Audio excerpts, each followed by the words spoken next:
If you've ever added an effect in CapCut on PC and then decided it's too much, the good news is that removing it is quick and easy. In this video, I'll show you exactly how to remove an applied effect from your video in CapCut on PC, so you can clean up your timeline and get your edit looking the way you want. If this tutorial helps, make sure to hit the like button and subscribe for more CapCut tips and editing tutorials. Alright, let's jump right in. First, open your project in CapCut on PC and go to your timeline. Take a close look at the layers in your edit because the effect you applied will usually appear as a separate effect layer sitting directly above your video track. This is important because if you only select the video itself, you won't be removing the effect. You need to find that effect block on the timeline. Once you locate it, click on the effect block to select it.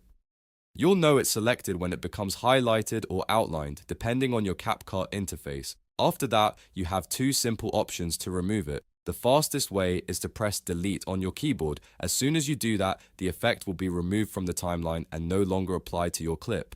If you prefer using your mouse, you can also right-click directly on the effect block and choose delete from the menu.